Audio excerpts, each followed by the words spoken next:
First of all, what exactly is long COVID? So the WHO have produced a definition, but essentially it is symptoms that persist for longer than 3 months. If the symptoms that go on for longer than 2 months can't be explained, it's thought of as part of a long COVID type picture. They're actually using different terms. They're using post-acute sequelae of COVID, but all that means is you've had COVID and some symptoms are not going and they're still around after 3 months.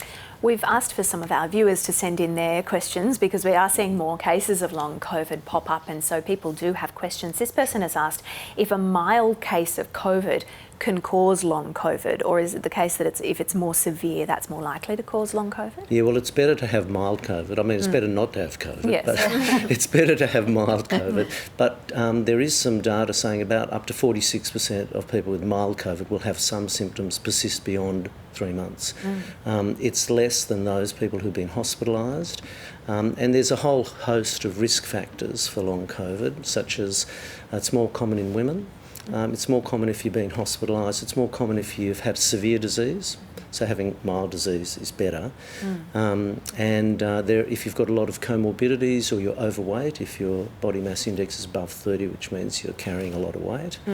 And if you're immunocompromised or you've got a lot of diseases that need, ongoing attention. So, yeah, I mean, like anything, the healthier you are, the better your chances of not having it. The more, if you've got chronic conditions, you've got a greater risk. We've been told that COVID is not as severe in children as well. So does it play out differently amongst kids? Yeah, completely differently. And the WHO have said, listen, our definition of post-COVID doesn't apply to children. And I don't really know why, except to say that there's not been that many cases, and so the research isn't as robust.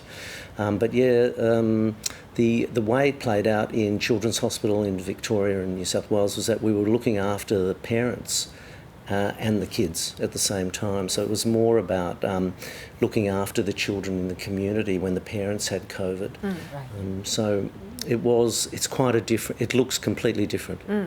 Later this morning, we're also going to be bringing into the discussion the possible changing conversation around long-term fatigue and the long-term effects of a viral infection with someone who is a disability advocate but also has chronic fatigue. And as you probably know, the conversation around long-term fatigue, things like chronic fatigue, it's often met with unfairly a lot of scepticism. So this person's written in and said they've had chronic fatigue for 4 years before a diagnosis.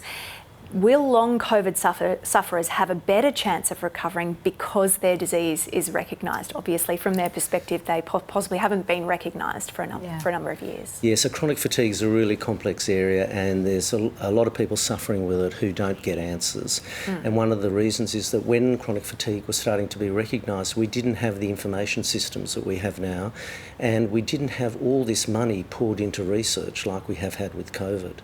So we've got a much better handle on it, but it is quite different to chronic fatigue for 2 reasons. One is breathlessness is a hallmark feature, and that's not always the case with chronic fatigue. And mental illness and impacts on anxiety and depression is a hallmark of